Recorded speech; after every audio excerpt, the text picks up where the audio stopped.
The courtroom was always a place that carried an air of intimidation, but today it seemed to vibrate with something heavier, an energy that pressed against the walls, lingered in the corners, and seeped into the very air people breathed. The benches creaked under the weight of spectators who had gathered not just for another routine case, but for something they could sense was about to shake the quiet fabric of the small city. A black teenager named Marcus Johnson stood at the defense table, tall but tense, his shoulders stiff under the pressure of 100 eyes. His dark skin glistened under the harsh fluorescent lights, and his hands gripped the edge of the table as though anchoring himself against a storm he knew was coming. Across the room, sitting with a smug ease that bordered on mockery, was Richard Calloway, a businessman with deep pockets and an even deeper ego. Richard had made a career not only from ruthless deals and corporate maneuvers, but also from wielding his wealth like a weapon. His three-piece suit gleamed, his cufflinks winked, and the gold watch on his wrist seemed to shine brighter with every smirk he threw in Marcus's direction. It wasn't enough for him to be rich. He wanted everyone around him to feel poor, powerless, and small. The case was, on its face, simple. Marcus had been accused of shoplifting from one of Calloway's retail chains, a clothing store that stood downtown like a fortress of arrogance. A hoodie, worth less than $50, had become the spark that ignited a blaze of humiliation. Richard had insisted on pressing charges himself, dragging the boy through the legal system with a level of vindictiveness that shocked even seasoned lawyers. "You see, Your Honor," Richard said, rising to his feet with theatrical flair, "this isn't about the price of the hoodie. It's about principle. It's about teaching certain people that actions have consequences. This boy thinks he can take what isn't his and walk away, but not on my watch." His words were drenched in condescension, and though he didn't say it out loud, everyone in the room could feel the ugly undertone. Certain people was loaded, venomous, aimed not just at Marcus, but at what he represented in Calloway's mind. Marcus clenched his jaw but said nothing. His lawyer, a weary public defender named Susan Lang, tried to interject, but Richard steamrolled on, his voice filling the courtroom like smoke.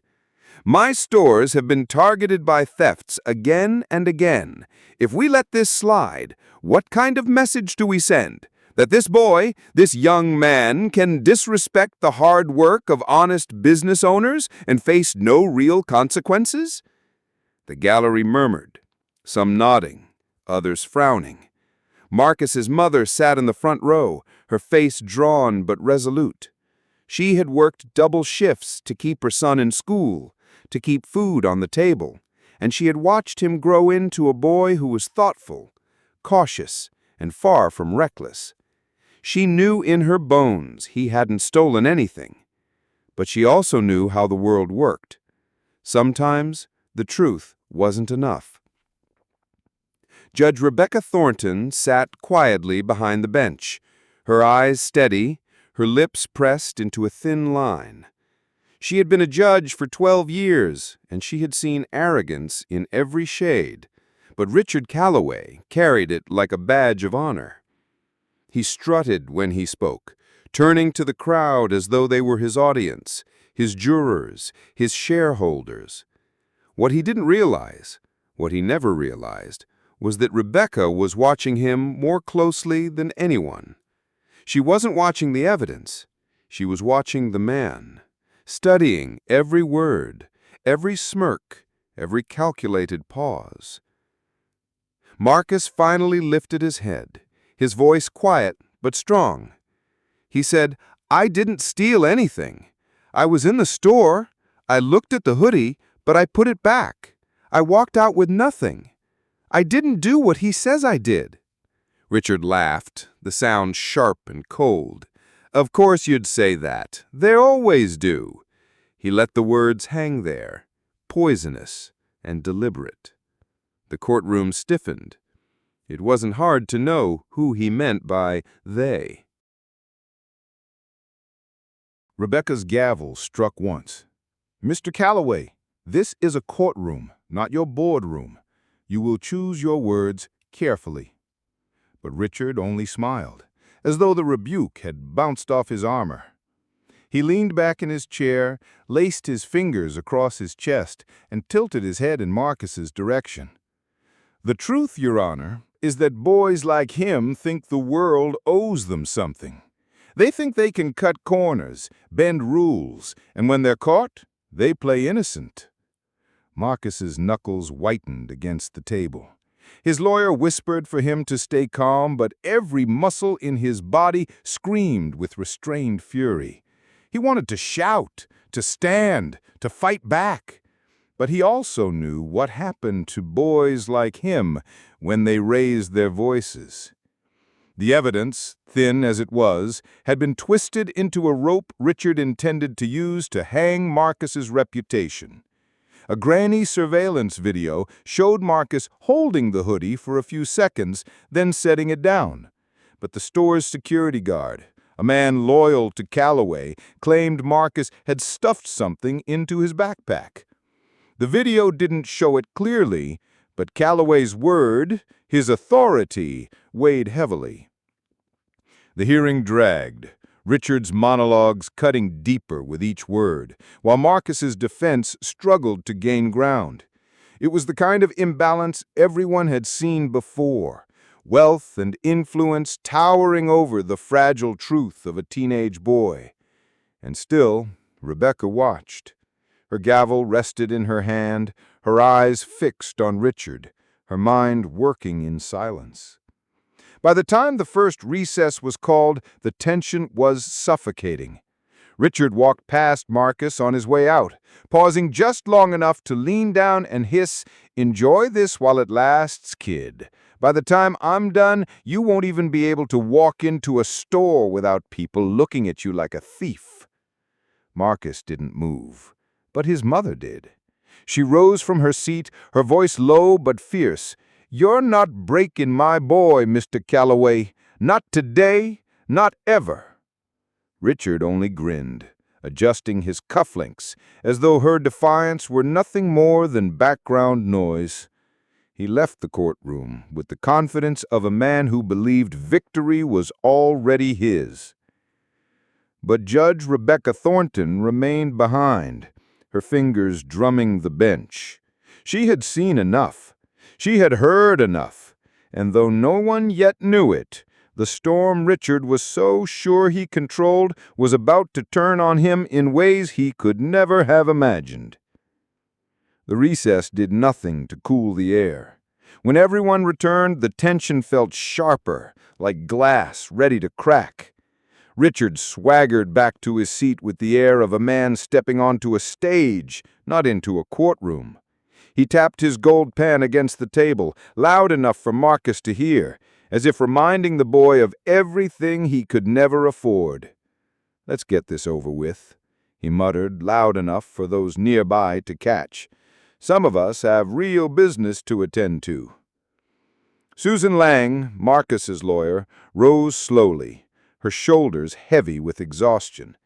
She wasn't known for fiery speeches, but for patience, persistence, but even she was wearing thin. "Your Honor, the defense maintains that the evidence is inconclusive. The surveillance video does not show Marcus stealing anything. We request dismissal." Richard stood so abruptly his chair screeched. "Dismissal? Absolutely not. I won't have this swept under the rug just because the defendant knows how to look innocent. We have a witness. The security guard saw the theft." Rebecca raised an eyebrow. "Then let's hear from the guard." The guard shuffled in, a man named Jenkins, broad-shouldered and tight-lipped. His testimony was rehearsed, practiced. He swore he saw Marcus slip something into his bag. But when Susan asked him what Marcus had supposedly stolen, he faltered. A hoodie. Yes, the hoodie." Susan tilted her head. "The hoodie that was found still folded on the shelf, untouched?" Jenkins stammered. The gallery rustled. Richard shot him a glare sharp enough to cut steel. "Stick to what you saw." But Rebecca caught it. Her eyes narrowed and she leaned forward. "Mr. Jenkins, you are under oath. If you are being influenced in any way, now would be the time to correct your statement." The guard swallowed, sweat beading on his forehead. I might have been mistaken." His voice cracked. The room exploded with whispers. Marcus's mother clutched her chest, relief mixing with fear. Richard slammed his palm on the table. "He's confused. Don't you see? These kids are clever. They distract. They manipulate." Rebecca's gavel thundered. "Enough, Mr. Calloway. Sit down." For the first time, Richard's grin faltered. He sank into his chair, lips pressed tight, but the fury in his eyes blazed hotter than ever. Marcus shifted, the weight on his shoulders easing slightly, but the humiliation lingered. Richard had dragged him through the mud in front of strangers, accused him, called him they, and treated him like a criminal for daring to exist in his store. Even if the case ended here, the sting would not fade. Rebecca knew it too. She had seen countless defendants walk free, but not all of them walked away whole. This wasn't just about innocence, it was about dignity, and Richard Calloway had tried to strip Marcus of it. When the session ended for the day, Rebecca lingered in her chambers, staring out at the rain that streaked across the courthouse windows. She thought about Marcus, about the look in his eyes when Richard mocked him. And she thought about Richard, strutting like the courtroom was his empire. Something in her hardened. She had been patient, measured, impartial for years, but this case demanded more. Justice wasn't always a matter of law, it was a matter of truth, and truth had a way of tearing down the powerful when they least expected it. The following morning, the courtroom was packed. News had spread of the heated exchanges, the cracks in Richard's case. Local reporters huddled in the back, their cameras ready, smelling blood in the water. Richard arrived earlier than anyone, flanked by his lawyers and assistants, his suit even sharper, his smile even colder. He wanted to reassert control. He wanted to crush Marcus publicly, so thoroughly that no one would ever question him again. "Today," he whispered to one of his lawyers, "we finish this." Marcus sat quietly at the defense table, his mother's hand gripping his. He had barely slept. Every time he closed his eyes, he heard Richard's voice, that cruel laugh echoing in his ears. But beneath the exhaustion, something else burned, a flicker of defiance. Rebecca entered, and the room rose. She looked different today, colder, sharper, her gaze like a blade. She wasted no time. "Mr. Calloway, before we proceed, I have a few questions of my own." Richard's smile froze. "Of course, Your Honor." Rebecca leaned forward. "Your witness yesterday contradicted himself. The video evidence is inconclusive. Yet you pressed charges anyway, dragging a teenager into court over an item worth less than $50. Tell me, Mr. Calloway, what exactly is your goal here?" Richard chuckled. "My goal, Your Honor, is justice. Theft, no matter how small, must be punished." Rebecca's eyes narrowed. "Or is it humiliation you're after? Because from where I sit, this seems less about theft and more about spectacle." The gallery erupted in murmurs. Richard flushed but held his ground. "I won't apologize for protecting my business." Rebecca's gavel cracked like thunder. "You don't get to turn my courtroom into your theater." For the first time, Richard faltered. The camera zoomed in on his stiff jaw, his clenched fists. Then Rebecca dropped the hammer. "This court has reviewed additional evidence. It seems, Mr. Calloway, that your own chain has a history of racial profiling complaints. Several, in fact, all ignored or silenced. And in 2 previous cases, your security staff wrongfully accused black teenagers of theft. Do you deny this?" The color drained from Richard's face. His lawyers shifted uncomfortably. That's irrelevant." "It is absolutely relevant," Rebecca shot back, "because it establishes a pattern of targeting, a pattern of humiliation, and this court will not stand for it." Gasps filled the room. Marcus's mother covered her mouth, tears streaming. Marcus himself sat frozen, disbelief and relief colliding in his chest. Richard's arrogance cracked, but his fury didn't. "You can't—" "Oh, I can," Rebecca cut him off. "And I will." She turned to Marcus. Her voice softened. "Marcus Johnson, this court finds you not guilty of all charges. You are free to go." The courtroom erupted. Cheers, applause, shouts of outrage from Richard's side. Reporters scrambled to capture the chaos. But Rebecca wasn't finished. She raised her gavel once more, and the room fell silent. "Furthermore, I am ordering an inquiry into Mr. Calloway's business practices. If it is found that you have engaged in discriminatory behavior, Mr. Calloway, you will answer for it, in this court and beyond." Richard's jaw dropped. His empire, his image, his carefully constructed facade, it was all crumbling before his eyes. He had come to destroy a boy, and instead he was the one on trial in the court of public opinion. The aftermath was a storm Richard couldn't escape. By evening, news stations across the city were replaying Rebecca's words, splicing them with clips of his arrogance. Headlines screamed, "Business tycoon accused of profiling teen in courtroom showdown." Social media exploded. Hashtags trended. Videos of Marcus walking free flooded feeds, hailed as a victory against arrogance and prejudice. Marcus became a symbol, not by choice, but by circumstance.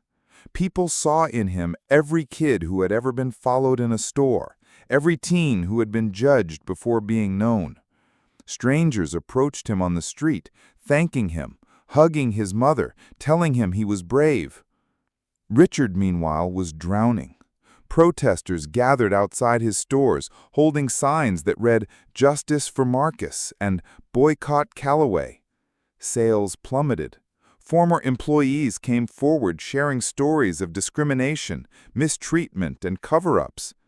The inquiry Rebecca ordered uncovered damning evidence. Richard had instructed staff to keep an eye on black customers, had dismissed complaints, and even paid off witnesses to avoid lawsuits. Within months, his empire was fractured. Lawsuits piled high. Investors pulled out. He went from the man who strutted into court like a king to a pariah whose name was spat with disgust. But the most devastating blow came quietly in a hearing months later. Rebecca, once again presiding, delivered her verdict in one of the discrimination lawsuits against him. Her voice was calm, but her words cut like steel. "Mr. Calloway, your arrogance led you to believe your wealth placed you above accountability. But today you learn that no amount of money shields you from justice. You sought to humiliate a boy in this courtroom. Instead, you stand humiliated before the law." Richard sat silent, his empire reduced to ashes, his arrogance hollow. Marcus, on the other hand, walked out of that courthouse taller than ever, not because he had sought revenge, but because justice had spoken for him. He had been seen, heard, and vindicated. The stain Richard tried to brand him with had been burned away, and in its place, a symbol of defiance remained. The story spread far beyond the city. It became more than a case. It became a parable. A reminder that arrogance can collapse under its own weight, that truth can rise even when buried, and that sometimes the most powerful gavel in the room isn't just the one in the judge's hand. It's the one struck by courage, dignity, and justice itself. And so, the boy who was meant to be humiliated became the one whose courage lit a fire. And the man who strutted into the courtroom certain of victory became the lesson whispered in every corner. Wealth without humility is weakness, and arrogance before truth is always a losing game.